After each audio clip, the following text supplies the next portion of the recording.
have a story time, y'all. Um, it kind of is a word of advice for anybody who is thinking about moving to Ghana or moving to any African country where the poverty is very high.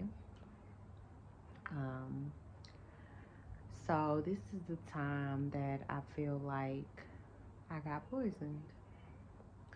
Um, so as y'all know, we were building a restaurant. We built a restaurant. And in the community of that restaurant, there was a lady who also had a store right next door to us.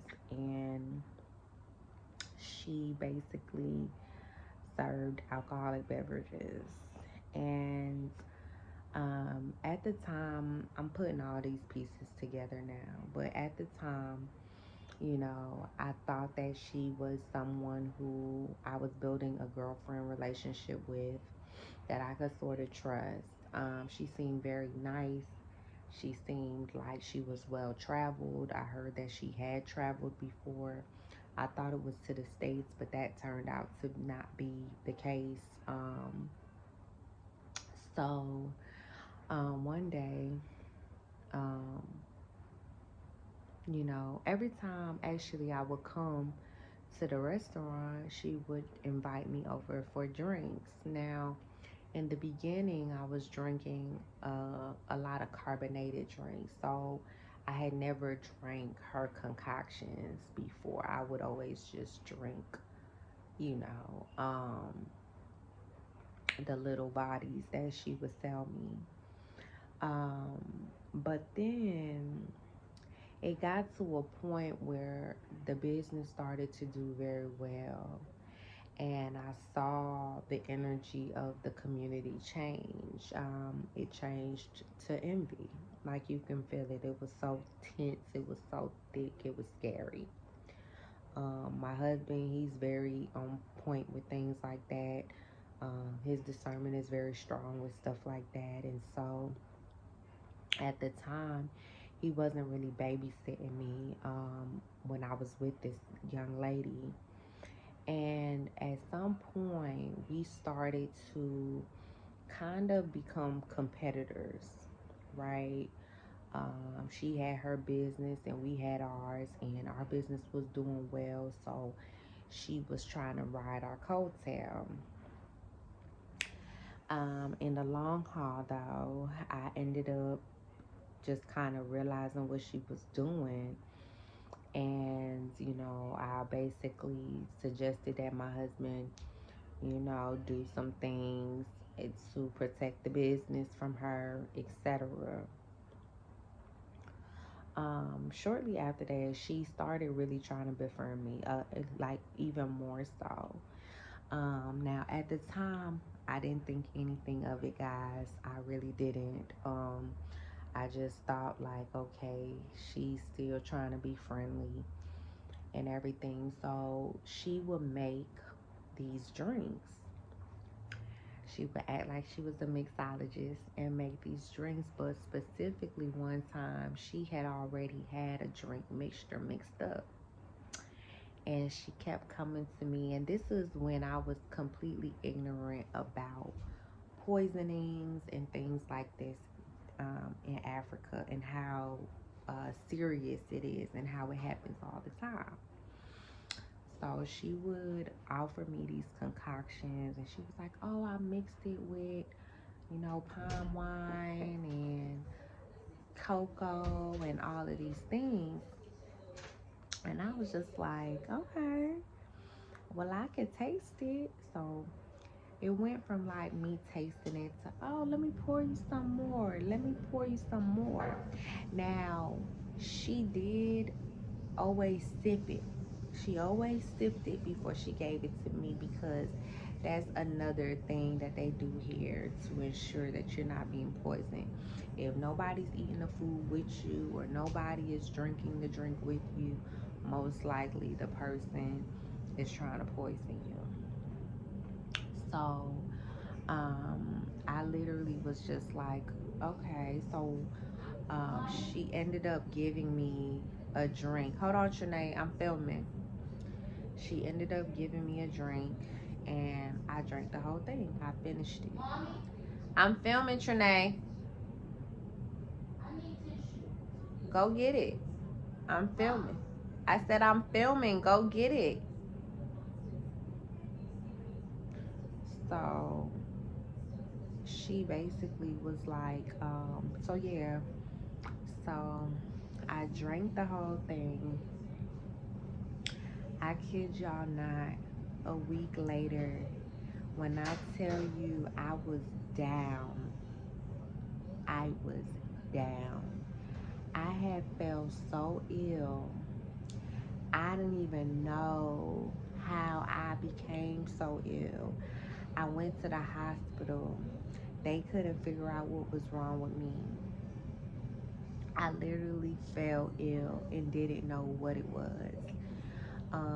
All I remember was I was having extreme side pains, like really, really, really bad side pains. It felt like a strong cramping, like my body was really trying to keep it together. And I just remember for like a whole week, I was in crippling pains on my side, and nobody knew what it was. The doctor didn't know what it was. My husband, and finally, my husband said, "Do you think that somebody could have poisoned you, or that somebody put some sort of spirit on you, witchcraft on you?" And instantly, I got chills. I knew it was true. Now listen, I'm a spiritualist. You know, I knew it was true. Ask me, have I ever drank in Ghana since? I haven't had a drink since I've been living in Ghana since. I don't care what it is. I have not drank. And it was probably the biggest lesson that I had to learn, because I was a drinker, and I was becoming a heavy drinker while I was living out here. And literally, it put a stop to all of that. And so finally, after a week and some days of literally not being able to work, being in pain, crippling pain, I just remember praying and praying, like, God, whatever is going on with me, please heal me, heal me, heal me. My husband praying over me. The pain finally stopped. It subsided. And ever since then, I had never seen the girl again. Every time I would show up, she wasn't there. I know that she did something to me, because it ended up turning out, business started getting real slow for us, and everything that we was doing to sustain the business, she basically copied. She got a griller out there, started selling food, started doing her thing. And every time I drove past her shop, I just felt like my spirit was saying, she's wicked. She's a wicked woman, and she got what she wanted. And it was even a time where she, after I had fell ill, I guess my husband had, said like, hey, yeah, my wife not around. She was asking about me. He was like, yeah, she's not feeling well. She even said to me, she said, oh, I heard you wasn't feeling well. And I just remember feeling like that shit was so fake and so weird and so like on cue, you know? So I say this to say, y'all do not go out there and, it's it's crazy because I kind of grew up like that. You know, you don't eat at anybody's house. You don't trust everybody's food. That is how they get you in Africa. They don't murder you. They don't shoot you or stab you. No, they will poison you. And I just know something happened that day, and that is literally like maybe 2 days after. That's when I felt very ill. I went to the hospital. I went to the hospital twice. They tested me. They couldn't know. They didn't know what was wrong with me. So that's my little story time on how I learned the dangers of eating people's food, you know, and drinking people's things. And ever since then, I cook my own food. I drink my own food. I make my own stuff.